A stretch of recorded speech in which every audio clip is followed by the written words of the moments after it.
ایک پہلو ایسا ہے جس کے حوالے سے حضور کی عظمت ہماری سمجھ میں آئے گی.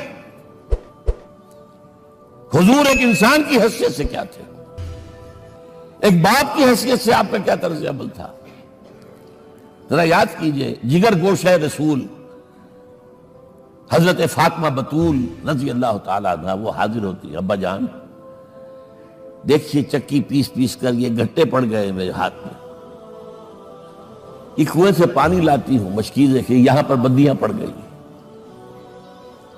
حضور اب تو عام لوگوں پر بھی آسانیاں ہیں, لوگوں کے ہاں غلام آ گئے ہیں, کنیزیں آ گئی ہیں, مال و دولت آ گئی ہے, مجھے بھی کوئی غلام کنیز عطا ہو جائے. اور آپ کو معلوم ہے یہ لخت جگر نور چشم محمد کی سب سے پیاری بیٹی صلی اللہ علیہ وسلم, کوئی شک نہیں اس میں, فاطمہ, کیا بیتی ہوگی حضور کے قلب پر. لیکن فرمایا کیا بیٹی, یہ دنیا کی چیزیں ہماری لیے نہیں ہیں, میں تمہیں اس سے بہتر شے دیتا ہوں. تسبیح فاطمہ ہر نماز کے بعد 33 مرتبہ سبحان اللہ, 33 مرتبہ الحمدللہ, 33 مرتبہ اللہ اکبر کہہ لیا کرو. لیکن سوچ لیجئے دل پر کیا گزری ہوگی صلی اللہ علیہ وسلم. حضرت عائشہ سے پوچھئے, حضرت خدیجہ سے پوچھئے, حضور کیسے شوہر تھے, آپ سے زیادہ خواتین کے حق میں نرم, گھر کے کام کا جھاڑو دے رہے ہیں, کپڑے جو ہیں بوسیدہ انہیں سی رہے, گھر میں بیٹھے ہوئے یہ کام کرتے تھے. بہرحال ایک بات میں آپ سے عرض کروں, آپ انسان کی جس حیثیت کا بھی ذہن میں تصور کریں گے وہ ساری حیثیتیں محمد میں موجود ہیں صلی اللہ علیہ وسلم. محمد حاکم کی حیثیت سے بھی ہے, محمد سب سالار کی حیثیت سے بھی ہے, محمد قاضی القضات بھی ہیں, محمد ہیڈ آف دی اسٹیٹ بھی ہیں, محمد بیویوں والے بھی ہیں, اولاد والے بھی ہیں, محمد 5 وقتہ امام بھی ہیں, جمعہ کے خطیب بھی ہیں, مدرس قرآن بھی ہیں, مربی بھی ہیں, مزکی بھی ہیں, اور ہر میدان میں بلند ترین مقام. کوئی ایسی جامع شخصیت ملے گی؟ ہمارے ہاں تو حال یہ ہے کہ جو خطیب صاحب ہوتے ہیں وہ 5 وقتہ نماز کیسے پڑھا سکتے ہیں, ان کا تو اونچا مقام ہے. 5 وقتہ نماز کے لیے تو علیحدہ چاہیے امام آپ کو, اور وہاں بھی ایک امام سینئر ہوگا, وہ عشاء مغرب اور فجر پڑھائے گا, ایک جونیئر ہوگا بیچارہ, وہ جو خاموش نماز ہے وہ پڑھائے گا. 5 وقتہ نماز پڑھا رہے محمد صلی اللہ علیہ وسلم, اور خطیب بھی وہی ہے, مربی بھی وہی ہے, مزکی بھی وہی ہے. ہمارے ہاں جو لوگ تزکیہ نفس کے میدان میں ہیں وہ پھر جماعت کبھی نہیں کراتے, کبھی نہیں دیکھا ہوگا آپ نے کسی صاحب کو کراتے ہوئے. یہ جامعیت کیوں ہے, جامعیت کبریٰ. پہلی بات تو یہ نوٹ کیجئے, حضور انتہائی غیور انسان تھے, انتہائی غیور. یہ کہا جاتا ہے کہ اگر حضور گھوڑے اس میں سوار ہوتے تھے اونٹ پر, اور آپ کا کوڑا نیچے گر گیا, تو آپ یہ کسی سے نہیں کہتے تھے کہ ذرا یہ میرا کوڑا مجھے پکڑا دینا, یہ بھی گوارا نہیں تھا. آپ اونٹ بٹھا کر نیچے اتر کر اپنا کوڑا خود اٹھاتے تھے. کسی سے اپنے ذاتی کام کے لیے کوئی مدد مانگنا امکان ہی نہیں. بلکہ ایک واقعہ تو وہ ہے جب بھی میں تذکرہ کرتا ہوں میری آنکھوں میں آنسو آ جاتے ہیں. یہ ہجرت کے وقت کا واقعہ ہے. آپ کو معلوم ہے حضور نے تمام مسلمانوں کو مکے سے جانے کی اجازت دی, چلے جاؤ مدینے, چلے جاؤ مدینے. آپ خود تھے موجود, اس لیے کہ رسول اپنے مقام کو نہیں چھوڑ سکتا وداؤٹ ایکسپریس پرمیشن فرام اللہ سبحانہ و تعالی. اب حضرت ابوبکر پوچھ رہے ہیں حضور اجازت آ گئی نہیں آئی, آ گئی نہیں آئی, دن گزر رہے ہیں.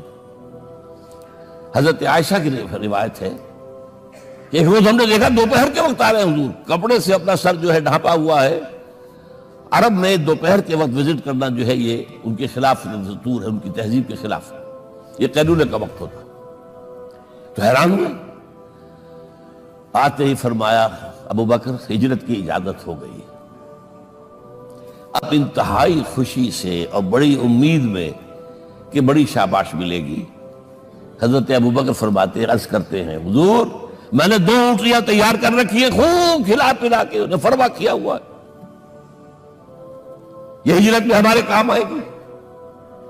حضور تھوڑا سا توقع فرماتے ہیں، پھر کہتے ہیں اچھا ٹھیک ہے، ایک میں استعمال کروں گا لیکن میں اس کی قیمت ادا کروں گا۔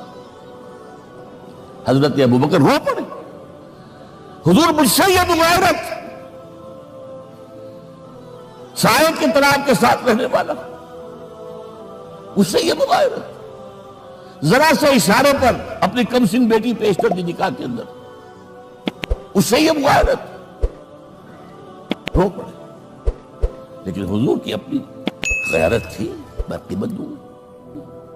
اب بتائیے مدد کا کے لیے درکار تھی؟ مدد تھی ان کے مشن کے لیے۔ مشن دو حصوں میں تھا، اس کو جانیے، آج کچھ علمی باتیں آ رہی ہیں۔ حضور کے مشن کے دو حصے، ایک ابتدائی جو تمام انبیاء اور رسول کا تھا، ایک تکمیلی جو صرف محمد کا صلی اللہ علیہ وسلم۔ ابتدائی کیا ہے؟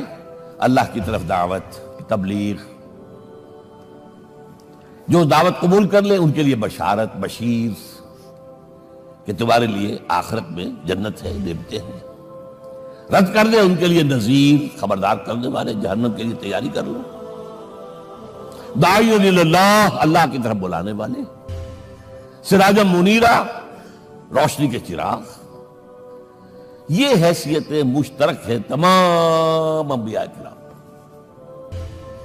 تمام انبیاء بشیر بھی تھے، نذیر بھی تھے، داعی بھی تھے، سراج منیر بھی تھے، اگرچہ ان تمام حیثیتوں میں بھی حضور کا سب سے اونچا مقام علیحدہ نمایاں ہے، لیکن حیثیت بنیادی طور پر مشترک ہے۔ ایک حیثیت تکمیلی، اور وہ کیا ہے؟ اے نبی، جو دین آپ کو دیا گیا ہے صرف تبلیغ نہیں، صرف تعلیم نہیں، اس کو قائم کر کے دکھاؤ نظام زندگی کی حیثیت سے۔ 3 مرتبہ قرآن میں یہ الفاظ حضور کے لیے آئے ہیں، هو الذی ارسل رسولہ بالہدی ودین الحق لیظہرہ علی الدین کلہ۔ 3 دفعہ سورہ توبہ میں یہ الفاظ آئے، سورہ صف میں یہ الفاظ آئے، سورہ فتح میں یہ الفاظ آئے۔ وہی اللہ جس نے بھیجا ہے اپنے رسول کو صلی اللہ علیہ وسلم، الہدا، قرآن حکیم، ہدایت کاملہ، اور نمبر 2 دین حق۔ یہ 2 چیزیں دے کر بھیجا، کس لیے؟ تاکہ اس دین کو غالب کرے پورے نظام زندگی پر۔